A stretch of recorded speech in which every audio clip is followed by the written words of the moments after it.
Hay un pasaje de las Escrituras, en el libro del profeta Isaías, capítulo 14, que relata la caída de un poderoso rey de Babilonia. Sin embargo, el lenguaje empleado es tan elevado, tan épico y tan celestial, que durante siglos, grandes teólogos y estudiosos de la Biblia entendieron que el profeta hablaba de algo mucho más grande que un simple monarca terrenal. Nos ofrece una ventana a uno de los mayores y más trágicos misterios celestiales. ¿Cómo pudo la criatura más perfecta, más hermosa y más gloriosa que jamás haya existido convertirse en el origen del pecado y sumir al universo en la oscuridad? Para comprender la magnitud de su caída, primero debemos comprender la magnitud de quien era antes de ella. Antes de ser conocido como el adversario, tenía un nombre que, en esencia, significaba portador de luz o estrella de la mañana. La palabra de Dios, en el libro de Ezequiel, capítulo 28, lo describe de forma impresionante. Se le llama el sello de la perfección, expresión que denota el modelo supremo, la cima de la creación divina, un ser lleno de sabiduría y de perfecta belleza. Él moraba en el Edén, no en el jardín terrenal que conocemos, sino en el jardín de Dios, un lugar de santidad celestial. Su manto, su misma vestidura, estaba hecho de toda piedra preciosa, el sardio rojizo, el topacio dorado, el diamante de brillo puro, la turquesa celestial, el ónice de profunda oscuridad y el jaspe cristalino. Cada gema era un reflejo de la majestad del Creador. Este es el primer pilar de nuestra comprensión que debe establecerse. El mal no surgió de algo feo, defectuoso o imperfecto. Nació de la cima de la belleza, la inteligencia y la perfección creadas. Era un querubín guardián, ungido y protector. Piensa en lo que eso significa. Los querubines son una clase de ángeles directamente asociados con la santidad y el trono de Dios. Era un guardián de la presencia divina. Su propósito era de una sublimidad indescriptible. Imagina un ser cuya naturaleza misma era musical. El texto bíblico sugiere que los instrumentos, los tambores y las flautas, fueron preparados en el día de su creación. Su existencia era una constante sinfonía de adoración. Su función principal era doble: proteger la santidad de Dios y reflejar su gloria. Era como un espejo de cristal purísimo, colocado ante el sol de justicia, Dios, para que toda la creación celestial pudiera contemplar, a través de él, un magnífico reflejo de la majestad del Creador. Él no era la fuente de la luz, era su portador.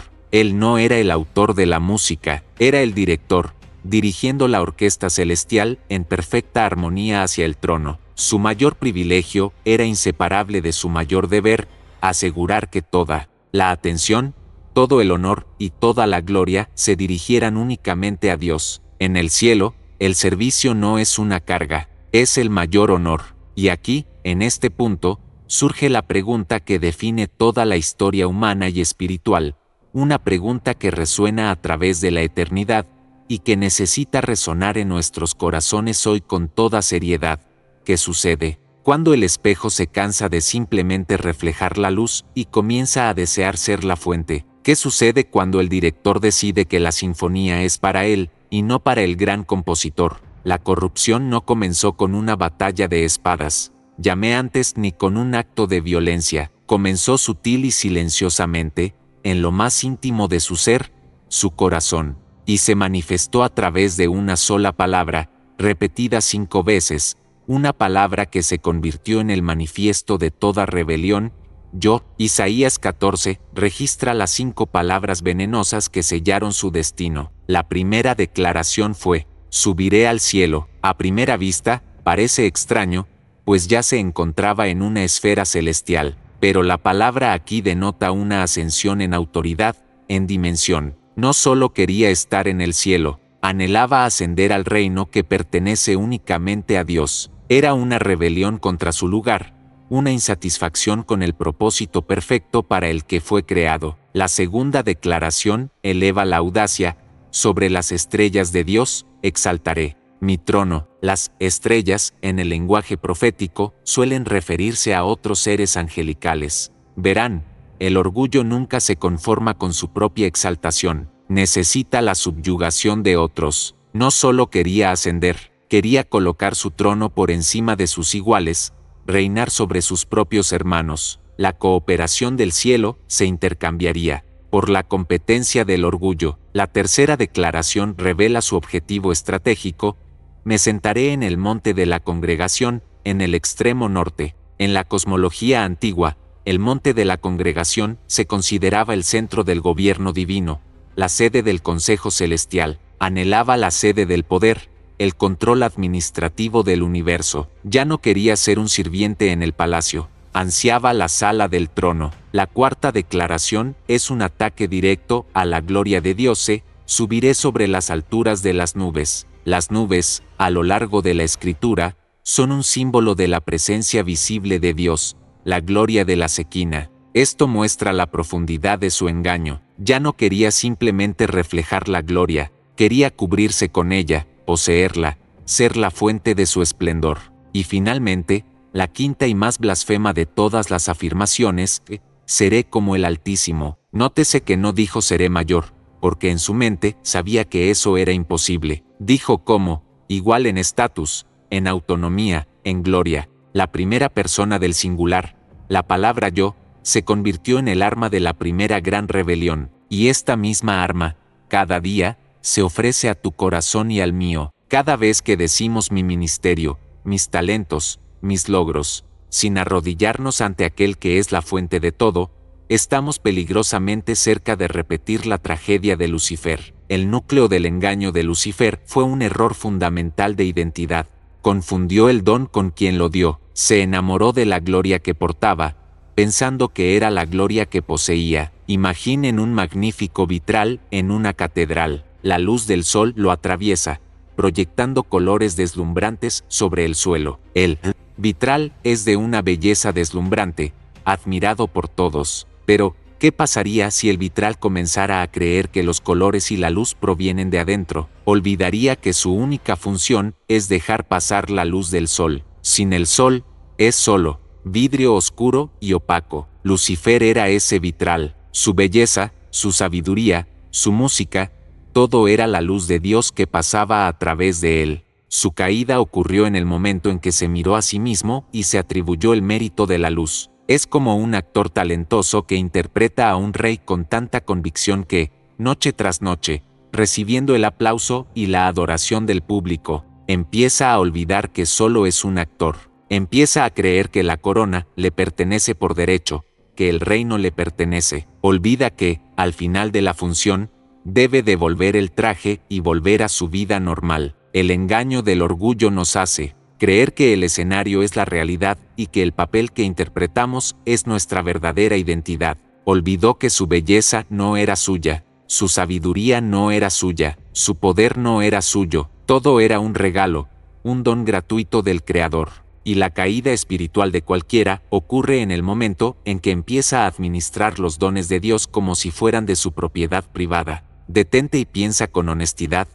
¿Has estado agradeciendo a Dios por los regalos en tu vida, o te has alimentado de la alabanza como si fuera para ti? La respuesta sincera a esta pregunta determina si nos encaminamos hacia la humildad de Cristo o hacia la caída de Lucifer. La consecuencia de esta rebelión del corazón fue inmediata, violenta y catastrófica. La Biblia nos dice que fue expulsado del cielo. No fue una transición profesional ni una jubilación. Fue una expulsión breve y contundente. Jesús mismo, en Lucas capítulo 10, nos da una vívida imagen de este momento cuando dijo a sus discípulos: vi a Satanás caer del cielo como un rayo, una caída instantánea, brillante y terrible. El que era el portador de luz, Lucifer, al caer, se convirtió en Satanás, nombre que significa el adversario, el acusador. Su nombre cambió porque su naturaleza se pervirtió. No cayó solo. El libro del Apocalipsis sugiere que en su caída se llevó consigo la tercera parte de las estrellas del cielo, es decir, la tercera parte de los ángeles. No solo se rebeló, sino que sembró la insatisfacción y la rebelión, creando el primer y más trágico cisma en la historia del universo. Perdió su glorioso nombre, perdió su posición de honor, perdió su propósito sublime, y desde entonces, su única misión, su obsesión, ha sido hacer que la humanidad, corona de la creación de Dios, también pierda su identidad, su posición y su propósito. Acusa, miente, tienta y engaña para hacernos dudar de quiénes somos en Dios. Él no solo perdió una batalla contra Dios, se perdió a sí mismo al rebelarse, y su mayor objetivo es que te pierdas a ti mismo, que cambies tu identidad de hijo amado de Dios, de hija amada de Dios, por la de huérfano, víctima, perdedor, o, aún más peligroso, que cambies tu identidad por la de una persona autosuficiente, alguien que cree no necesitar a Dios. Resistir este cambio y sellar tu identidad en Cristo es la decisión más crucial que un ser humano puede tomar. Esta historia no está en las Escrituras, simplemente para satisfacer nuestra curiosidad sobre el origen de un enemigo cósmico. Está ahí como un espejo de alta definición de nuestras propias almas, la misma semilla de orgullo, la misma toxina de la arrogancia que derribó al querubín ungido, se siembra a diario en la tierra de nuestros corazones, y se manifiesta de maneras muy prácticas y cotidianas. Aparece cuando nos comparamos con otros hermanos en la fe, envidiando sus dones o sintiéndonos superiores por los nuestros. Surge cuando deseamos el reconocimiento y el aplauso de los hombres más que la aprobación silenciosa de Dios. Esta semilla germina cuando albergamos la falta de perdón, colocándonos en la posición de jueces de la vida de otra persona. Se fortalece cuando miramos nuestra carrera, nuestra familia o nuestras finanzas y decimos en nuestro corazón, construí esto con mi propio esfuerzo, olvidando que incluso la salud, la inteligencia y la fuerza para trabajar son dones que provienen de la gracia de Dios. Incluso se disfraza de piedad, como en la historia del fariseo que oró, gracias, Dios, porque no soy como los demás. Esto también es orgullo, un orgullo espiritual, el más sutil y peligroso de todos. Vigilar el orgullo no es una opción, es el centinela que debe custodiar todas las demás puertas de nuestra vida espiritual. Un corazón humilde y genuinamente agradecido es una fortaleza que el enemigo no puede invadir. Ahora, quiero invitarlos a unirse a mí en oración. Donde quiera que estén, si pueden, cierren los ojos. Presentemos nuestros corazones ante el único que puede purificarlos. Dios soberano, Padre y Creador nuestro, venimos ante tu santa presencia en el nombre de Jesucristo, reconociendo que eres la fuente de toda vida, de cada don, de todo lo que somos y tenemos. Señor, al escuchar esta historia, tu Espíritu Santo ilumina las zonas oscuras de nuestros corazones, e identificamos las raíces del mismo orgullo, la misma arrogancia que causó la primera caída. Padre, te pedimos perdón por cada vez que tomamos la gloria que te pertenece, perdón por cada vez que nos comparamos, sentimos envidia o superioridad, perdón por cada vez que olvidamos que somos polvo y que es tu aliento en nosotros lo que nos da vida y propósito. Padre, en el nombre de Jesús, decretamos que nuestros corazones te pertenecen, nuestros dones te servirán, nuestras vidas serán instrumentos para reflejar tu luz. Renunciamos a toda necesidad de autoexaltación, cerramos toda puerta al orgullo, la arrogancia y la autosuficiencia, y pedimos que tu Espíritu nos llene de genuina humildad, la humildad de Cristo. Sellamos nuestros corazones, nuestras mentes y nuestras bocas para que sean fuentes de adoración para ti, el único digno de toda alabanza. En el nombre de Jesús. Amén y amén. Gloria a Dios. Si te haces responsable y estás de acuerdo con esta oración, declara tu amén en los comentarios. Esta oración que hicimos es un paso hacia el poder y la liberación. Comprender la estrategia del orgullo, el arma principal de nuestro enemigo, es la base de toda defensa espiritual sólida. Pero esta historia, por reveladora que sea, representa solo el análisis de uno de los frentes de batalla que enfrentamos en nuestro camino de fe. Lo que hemos logrado aquí es un diagnóstico preciso del origen de la rebelión.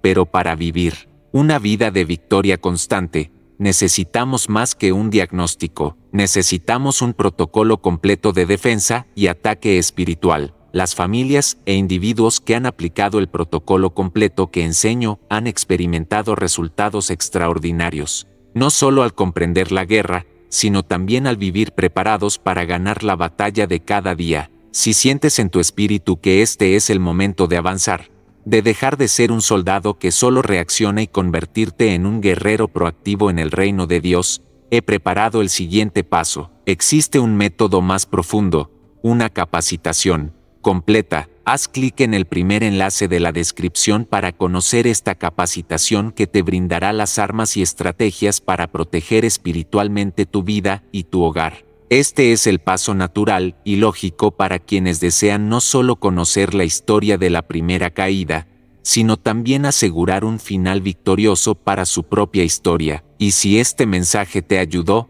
no te lo guardes para ti. Hay miles de hermanos y hermanas que luchan esta misma batalla en silencio, creyendo que están solos. Sé un instrumento de liberación en la vida de alguien hoy. Si quieres recibir más contenido como este, deja tu like y suscríbete al canal. Muchas gracias por acompañarme hasta aquí y que Dios te bendiga poderosamente.